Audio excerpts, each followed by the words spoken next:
Harlum thuras lei go hEilean Scalpaigh. Siúd é an teoir na níis, agus bíonn siad nach an áit géirí na cuireadh a chuinál in áit na bhuiile.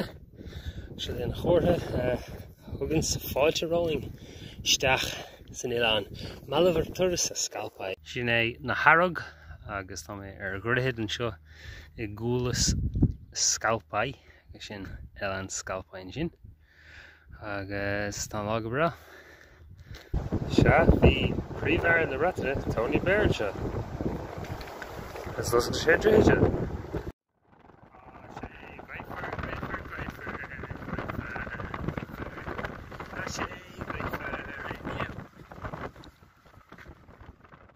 Tá sé ach dochreite mar fís in altóireachta. Tá sé dochreite ard, dochreite crochta.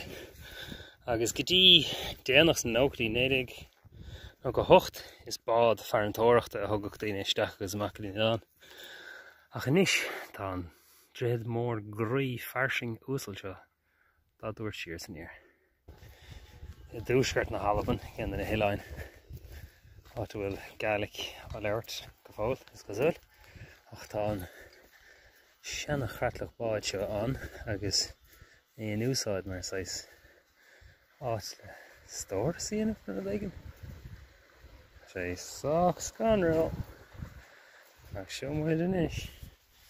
Agus tá muid ar mád agus tá sé líonta lán le agam cadó bhí sin. Waithe a gcóir aingecha putí glumach.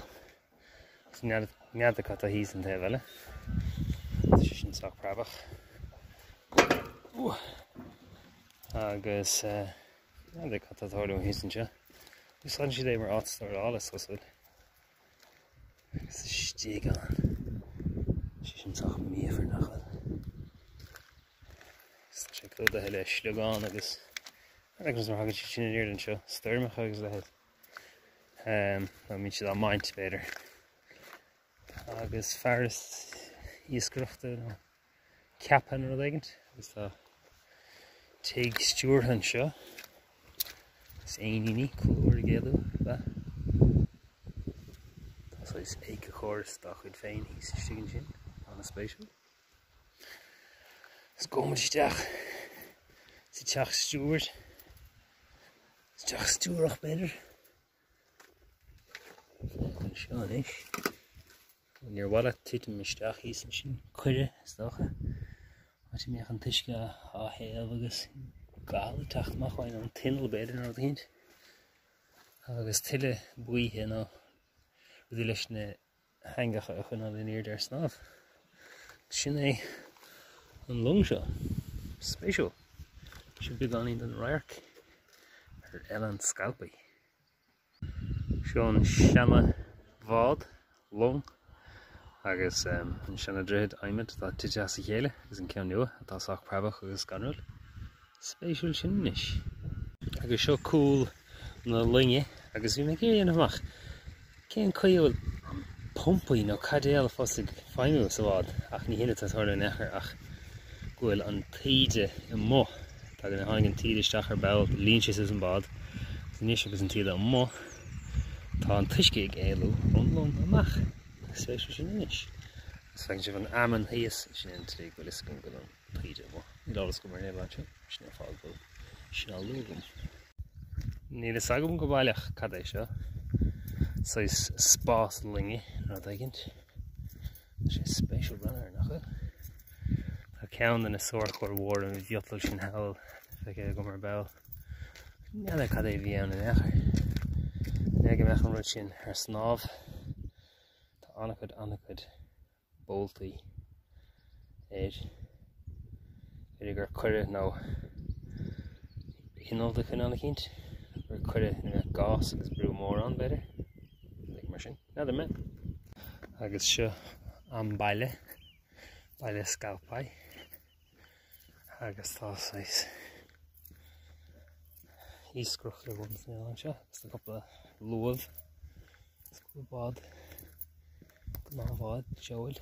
Is le héad freisin. Ach níl mar ar na an seo. Cúpla duine táint. Chas mar cúpla duine ag siúil. Agus scata mór clear. Tá agad go in Albain níor atá fiú na curtíní déanta as bracán go nach deasa. Rálam an focail gurisan litheris is cinál sórital atá na stócha. Is siúd sean chalafort is stócha nó seanna chéad nó líon. Gomán seanna go sé feadh.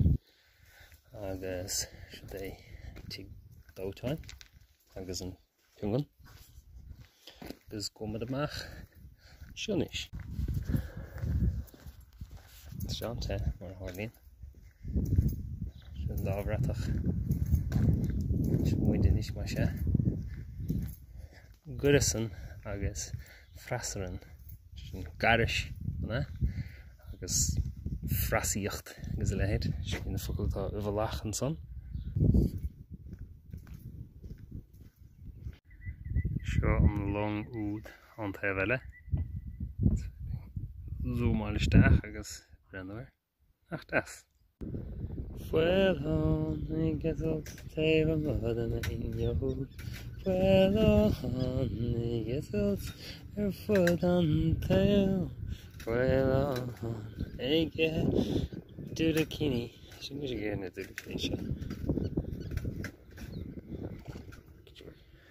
Tá a cháil chuintear an hEilean a bheith thar cráifach agus nach bhíon aonrad ar oscailt si sin siúpaí ná pobaní na aonrad mar sin le dhéanamh tuis gur bheith lán a sábhaid atá a bhíon go fiúas na 100 spré ar dúnta crackát ar fad.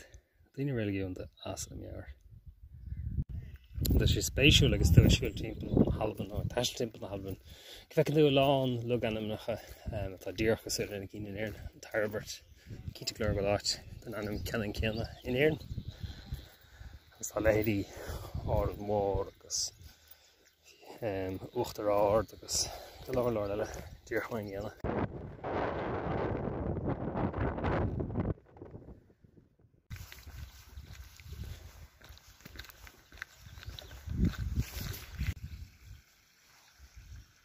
Hello.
Agus sin é deire mo thuirle sin go dtí hEilean Scalpaigh Tuaisceart na Albain.